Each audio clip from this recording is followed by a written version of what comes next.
KZN Grade 10, November 2023, Paper 2. Question 3. In the diagram below, we're given these coordinates A, B, C, with just X and Y, and D, which are the vertices of this quadrilateral ABCD. Okay, and then we have some questions. So first we're asked to calculate the gradient of AD. So we want the gradient of this line here, and we know that the gradient is equal to rise over run, which is the change in the y value over the change in the x value. So MAD is equal to the change in y over the change in x, which means I'm taking the y value of A minus the y value of D divided by the x value of A minus the x value of D, and I was given these two coordinates, so the y value of A is 4 minus the y value of D, which is 0, and the x value of A is also 4 minus the x value of D, which is negative 6. Now 4 minus 0 is 4, and 4 minus 6 is 4 plus 6, so this is 10. And I can simplify this. I can divide the numerator and the denominator by 2. So I have that the gradient is 2 over 5.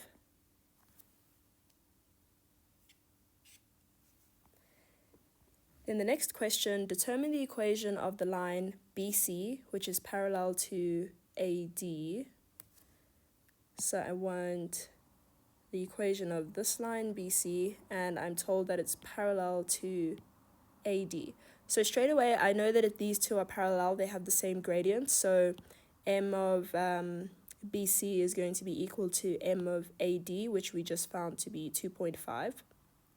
And then I'm just going to use my equation of a line, which is y equals mx plus c.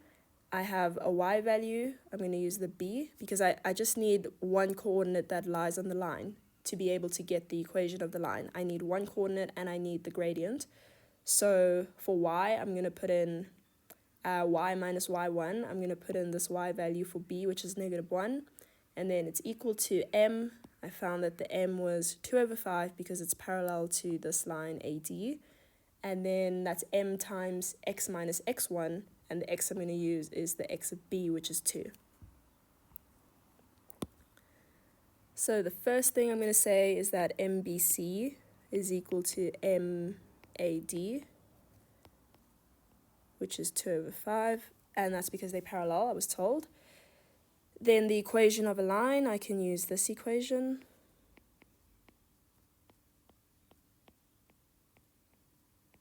Okay, and then I'm going to substitute these two for the coordinates of one point that I know lies on the line, which is B, and then I'm going to substitute this M for the M that I found earlier. So for these two, I'm going to use the coordinates of B. Okay, so I substitute everything in. I have y minus the y coordinate of B, which is minus 1, is equal to m, which is 2 over 5, and x minus the x coordinate of b, which is 2. Okay, this is y plus 1, and this is 2 over 5 times x, and then 2 over 5 times minus 2 is minus 4 over 5. And then my equation of the line, I want it in the form y equals mx plus c. So I've already got a y on this side, I'm going to leave that there, and then I've got my m, which is this, and x on the right-hand side, which is what I want, and then all I need is the plus c, so I just want one number that's going to be in my equation, which means that I have this negative 4 over 5, that's fine, but I want this 1 to come over here and join this number, so the positive 1 is going to become a negative 1 on the side, and it's not going to be here anymore. And I know that minus 4 over 5 minus 1 is minus 9 over 5. So my equation of the line is y equals m is 2 over 5 x minus 9 over 5. Right, then I'm asked to determine the coordinates of E, which is the midpoint of the line BD. So go back to my diagram. So this is BD and then this is E. And I want to find, and I'm told that E is the midpoint, so I can just use the midpoint formula for these two coordinates to find the coordinates of E. So I'm going to say that X and Y of E equals midpoint BD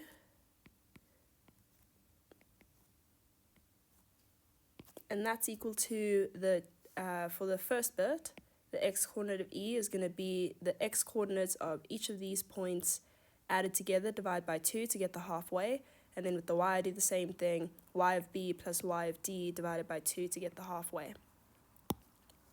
Okay, so x of B was 2, and the x of D is minus 6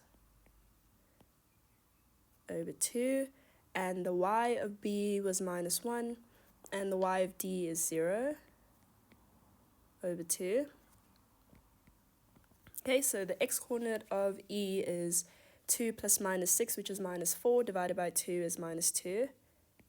And then the y coordinate of E is minus 1 plus 0, which is minus 1, divided by 2, which is minus a half.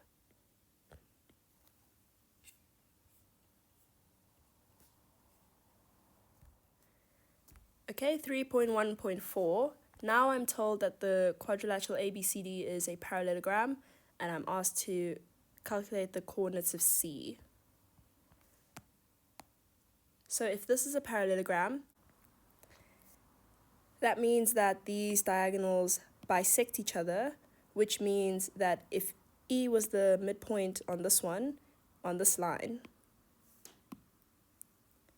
if E was the midpoint on this line, then it means that E is also the midpoint on this line, which means that the x of C plus the x of A divided by 2 is equal to the x of E, and then the y of C plus the y of A divided by 2 is equal to the y of E. That's just using the midpoint formula.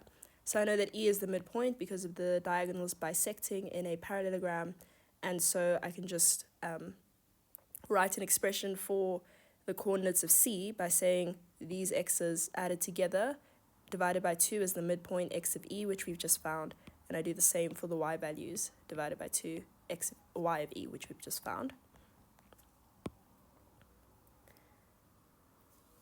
So E is midpoint of AC. So the x of E is equal to the x of C plus the x of A over 2, and the y of E is equal to the y of C plus the y of A over 2. And now I can put in the values that I know. So my xe was minus 2, x of C is what we're trying to find, and the x of A is 4 over 2. And then y of E we found was minus a half. Y of C is what we're trying to find. Y of A is 4 over 2. Okay, then I solve for x in both cases. Oh no, I solve for x on this one and I solve for y on this one. So for this one, I'm going to have, I'm going to multiply this side by 2 to get rid of this divide by 2, which means this side is also multiplied by 2. So I'm then going to have negative 4 is equal to x of C plus 4. Then I want to take this 4 over to the other side to get x of C on its own. So that positive 4 becomes a negative 4, and I'm going to have that negative 8 is equal to x of C.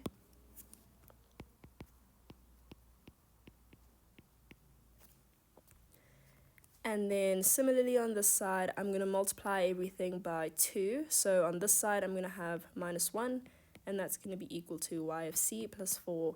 I take the 4 over to the other side, so I can have y of C on its own, and the 4 becomes negative.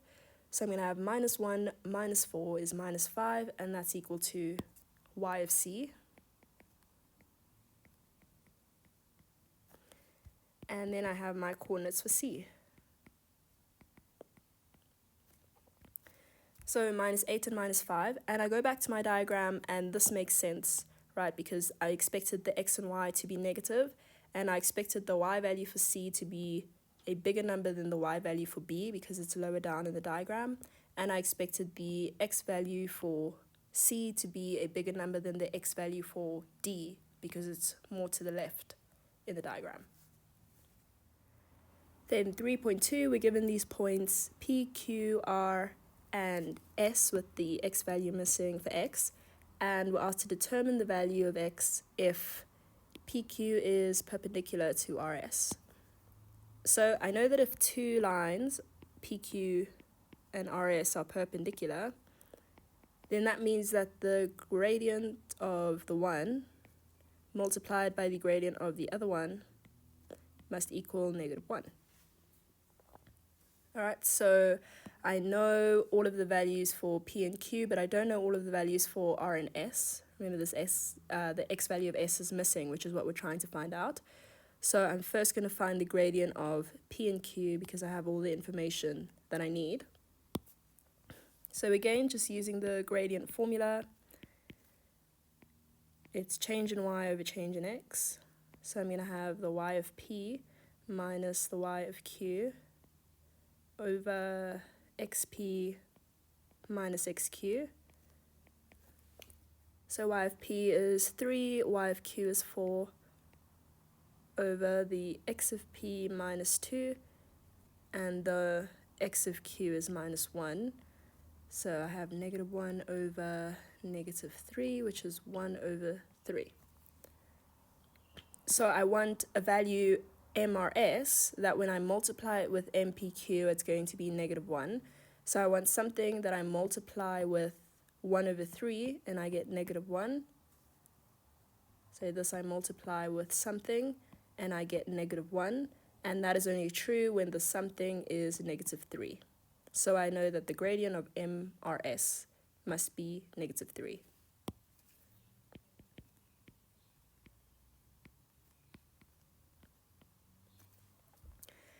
Alright, and then I can use the gradient formula to say that so now I know the gradient of MRS, and now I can use the gradient formula in the same way that I did for P and Q. So I'm going to have that the change in y over the change in x, but for R and S now, is going to be equal to -3. So -3 is equal to change in y over change in x. And now the y and the x that I'm using are R and S. So I know the y of R is 1. And I know the y of S, which is 4. And I know the x of R is -4, but I don't know the x of S. So this now is equal to -3, and I can just solve for x. So first I'm going to multiply everything by this denominator. So on the left-hand side, I'm going to have -3 times -4 minus x. And I'm just left with the numerator on the right-hand side, which is 1 minus 4, which is -3. So I can divide everything by -3, and I have this. And then I want x to be on its own, so I have -x. I take -4 over to the other side, and the -4 becomes positive, so I have 1 plus 4, which is 5. And I wanted to solve for x, not for -x. So I divide or multiply everything by -1, and I get that x is equal to -5. KZN Grade 10, November 2023, Paper 2, Question 7. The diagram shows a drinking glass with an inner diameter of 50 millimeters and a height h. Ignore the thickness of the glass. And the volume of the glass is 250 centimeters cubed. Calculate the height h.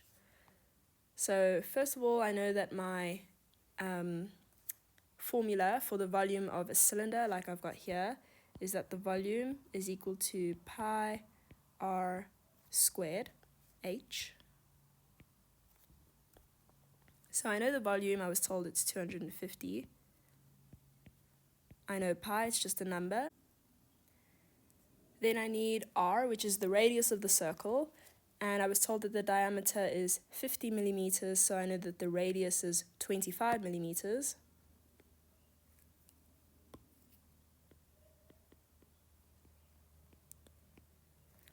But the volume I was given in cubic meters, so I need to change this millimeters to centimeters.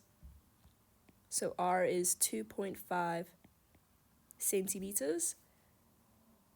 So I can substitute that into my equation, so it's 2.5 squared, and then H is what I'm trying to find out.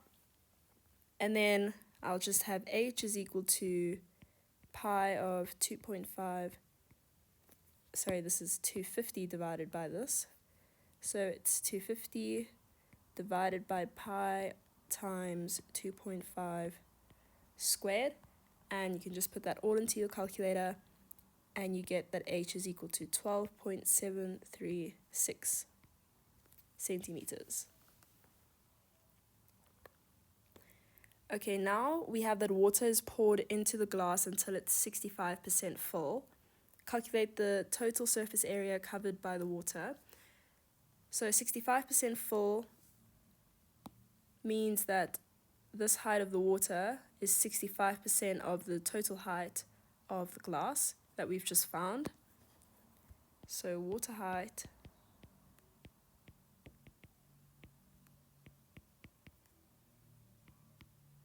(0.65) or 65% times 12.736, and that is 8.034.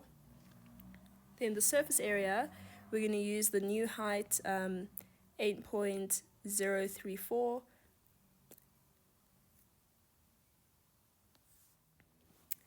Then I can just use my formula for the surface area of a cylinder, which is the surface area of the rectangle that makes up the cylinder, which is just pi r squared, plus the surface area of the two circles that make up the cylinder, so this one and this one, which is 2 pi r h.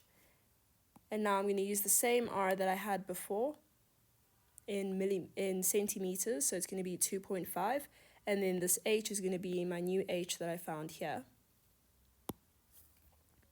So I'll have pi 2.5 centimeters squared plus 2 times pi times 2.5 times my new height,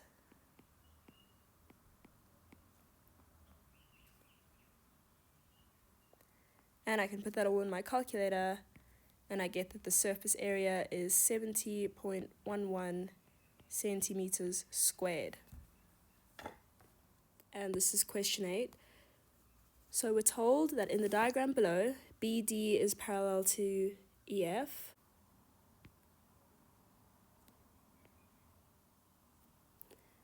And we're also told that AB is parallel to DE.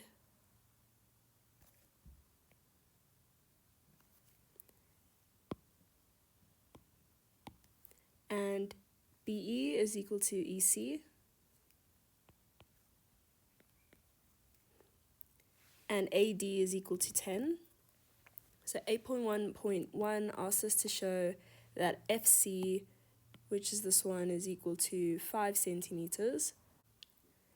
Okay, so the first thing I notice in this diagram is that I've got a lot of parallel lines going on, and I'm working in triangles, so I think I can use the midpoint formula, and indeed I can see that this line of triangle ABC is parallel to this line DE, and I was told that EC is equal to EB, which means that E is the midpoint of this line. So if E is the midpoint of one side of triangle ABC, and there is a line that joins that midpoint to another line of triangle ABC, which is parallel to the third line of triangle ABC, then by the midpoint formula, D must be the midpoint of this side of triangle ABC, which means that DC would be equal to 10. So I can say that DC equals 10, and that's the midpoint theorem where AB is parallel to DE. So now that I know that DC is equal to 10, and I'm trying to prove that FC is equal to 5, which means that DF equals to 5. So I basically want to prove that F is the midpoint of this line DC. And again, I can see that in this triangle now, this BCD, I've got one side of the triangle, which is parallel to the line that's joining this midpoint to the second line of the triangle, which means that F must also be the midpoint on this line. And if F is this midpoint, then this side of F is 5, and this side of F is 5, because the total length of DF was 10.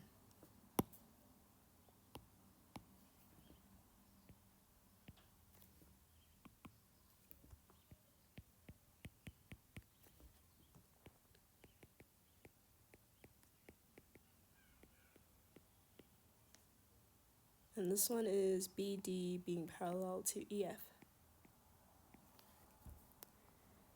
Then 8.1.2, if AB is equal to 16 over 5 times FC, prove that ABC is 90 degrees, so that this angle is 90 degrees. So I know that the value of FC is 5, we've just shown that. So then AB must be 16 over 5 times 5, which is 16.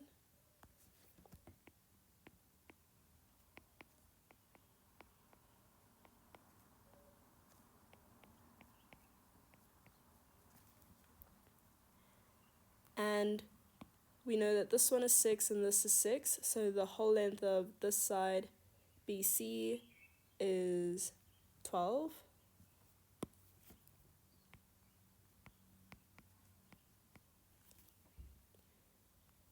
Okay, so I now know the length of AB to be 16 and this line to be 12.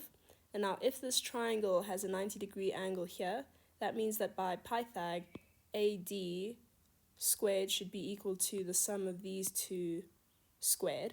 And I knew that AD is equal to 10 and DC is equal to 10. So this whole line AC is 20.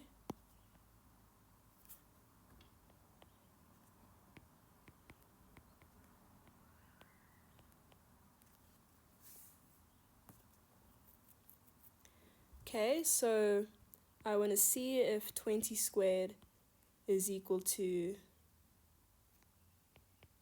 the square root of 16 squared and 12 squared.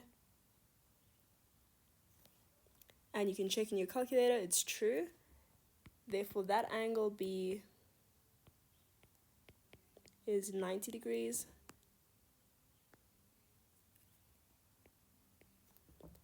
And the reason is the converse Pythagoras theorem.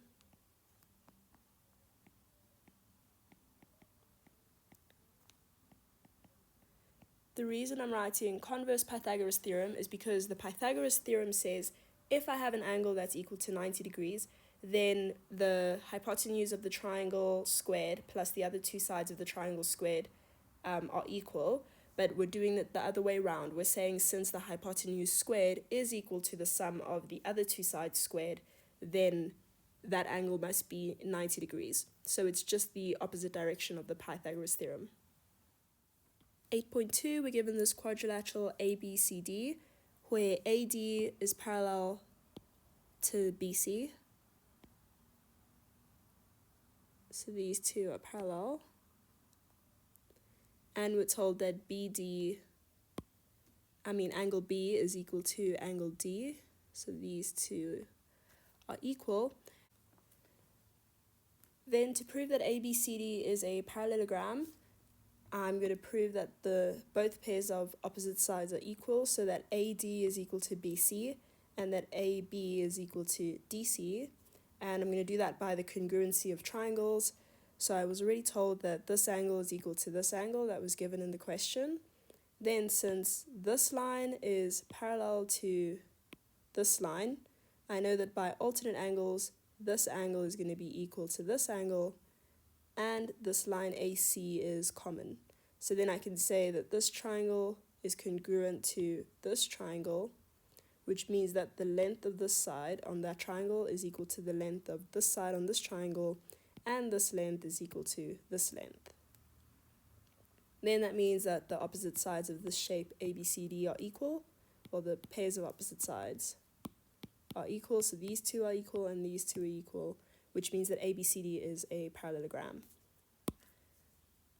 So I'm going to start with angle B being equal to angle D, and that was given. Then I can say angle A2 is equal to angle C1, and that's from alt angles,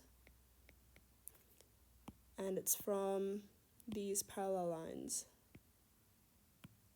the AD and the BC.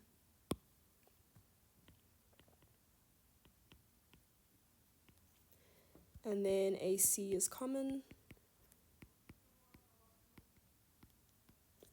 and that was given.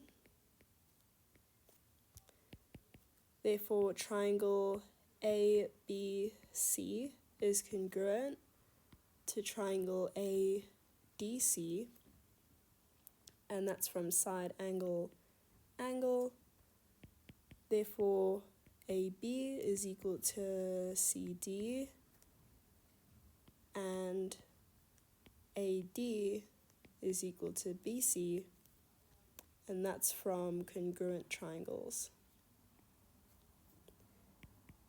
Therefore, ABCD is palm, and that's because both pairs op sides equal. Question 9. ABCD is a parallelogram. That's ABCD, so these lines are parallel and equal, and these lines are parallel and equal.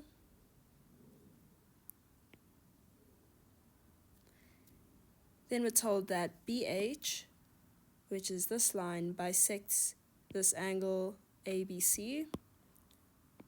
So B1 is going to be equal to B2 if it's bisected, and we're also told that HC bisects this angle BCD. So C1 is equal to C2. Then ABC, this angle is equal to 60 degrees. So if these two were equal and it was bisected, B1 is equal to 30 and B2 is equal to 30.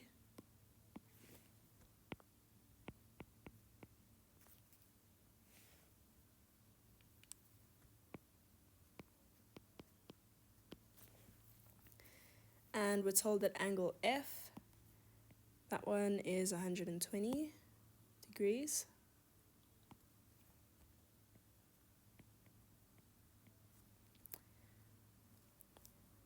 And we have that BH is parallel to GC, which is these two. And that BG is parallel to HC.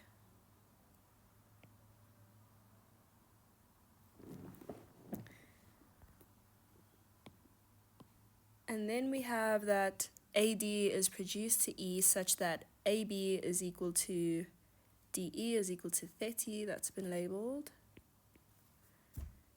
And BC is produced to F. Okay, so question 1 asks us to prove that C1, which is this one,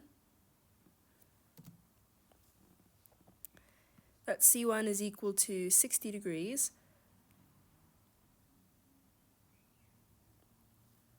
So first I know that this line AB is parallel to this line DC because I was told that it's a parallelogram, and I was told that this angle B1 plus B2 is 60 degrees, which means that angle C must be 180 minus this one because of co-interior angles for these parallel lines. So I'm first going to say that those lines are parallel.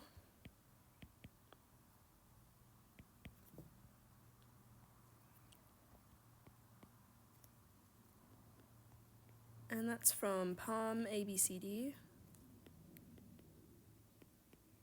Then I was given that this angle is 60 degrees, so I know that this angle is 180 minus 60, which is 120 because of co-interior angles.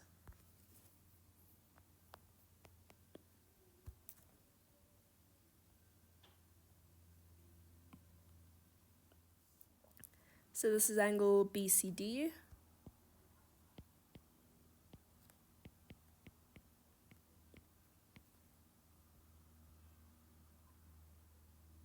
Angle ABC.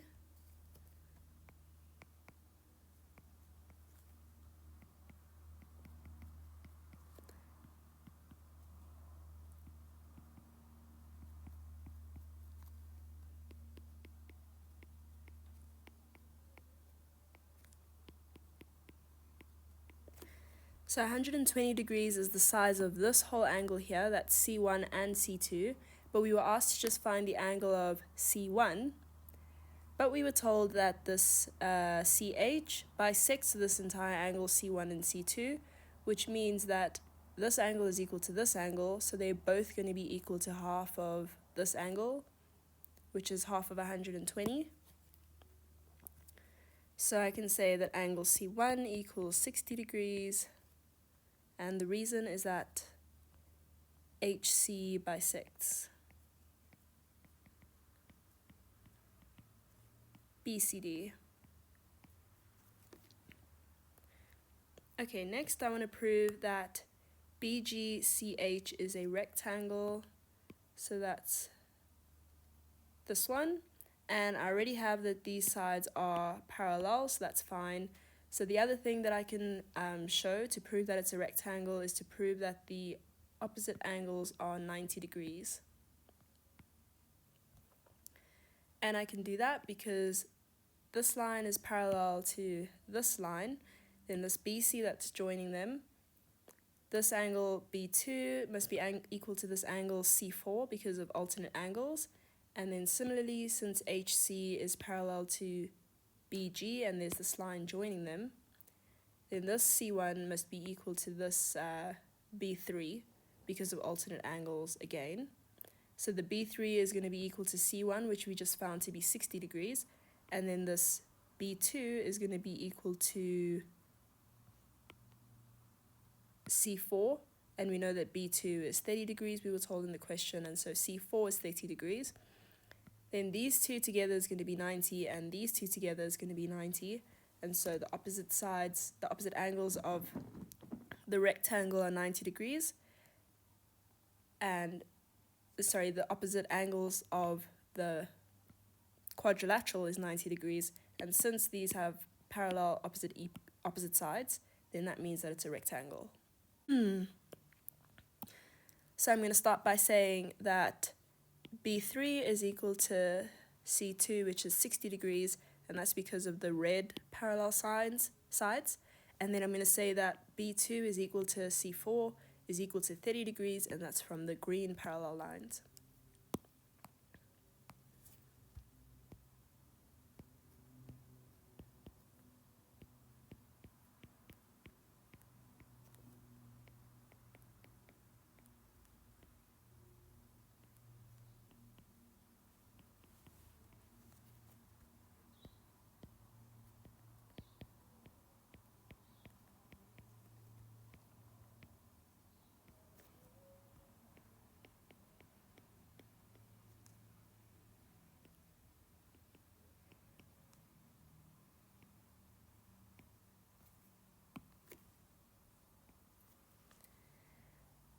Okay, and then I can say that B2 plus B3 is 90 degrees and C1 plus C4 is 90 degrees.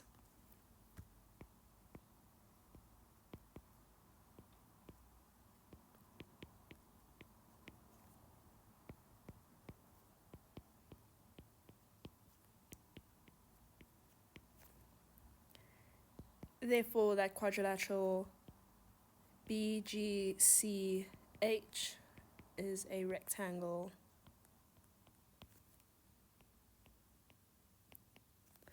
And the reason is that it was already a parallelogram with the two opposite sides being parallel, and now I've got a parallelogram that has the opposite angles equal 90 degrees, or all of the angles equal 90 degrees.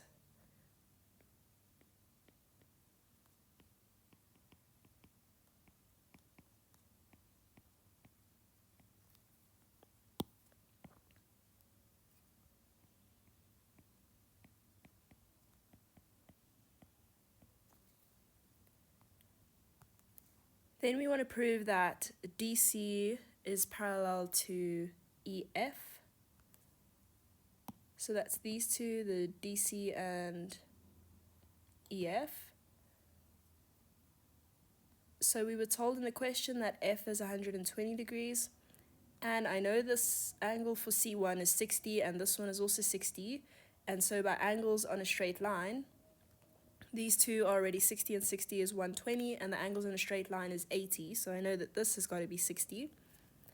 So if C3 is 60, then that means that C3 plus F is 120 degrees plus 60, which is 180 degrees, which means that these two angles are co-interior, and that means that this line must be parallel to this line. Okay, so I'm first going to say that angle C3 is 60 degrees. And the reason is angles on a straight line.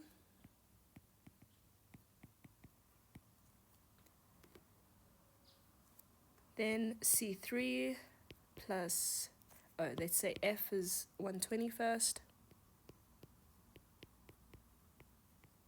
And that was given.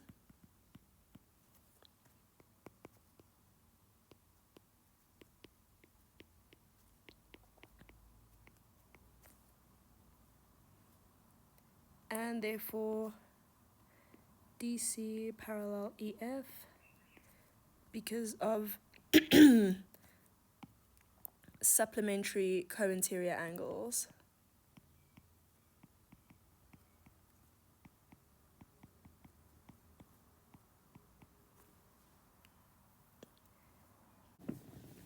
Now we want to prove that DE is equal to DC. So we were told that ABCD is a parallelogram, which means that this side AB must be equal to this side DC. And we were told that DE is equal to AB. So if both of those things are true, then that means that DE must also be equal to DC. So I'll first say that these two are equal because of the parallelogram. Then these two are equal, we were given that. Therefore, these two must be equal.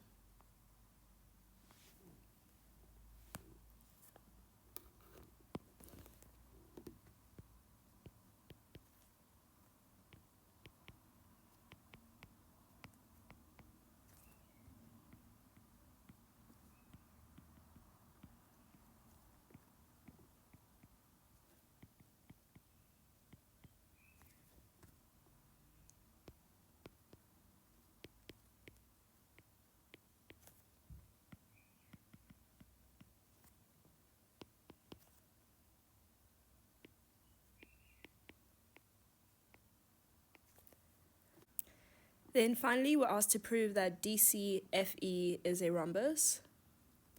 So we just found out that DE was equal to DC. We've just proved that.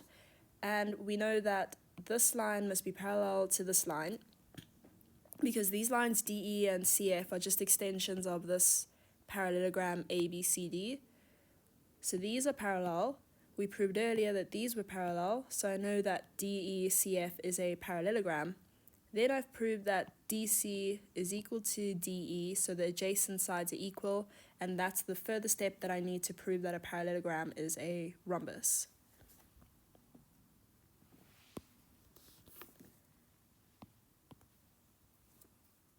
So I'm going to say that DE is parallel to CF, and I'll just say that this is an extension of AD being parallel to BC. Then I proved that DC was parallel to EF. That's proven. Therefore, DCEF is palm. Upsides parallel.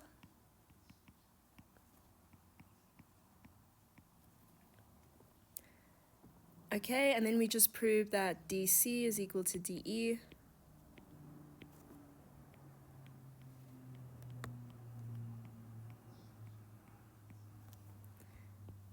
Therefore, DCEF is a rhombus. And the reason is adjacent sides equal.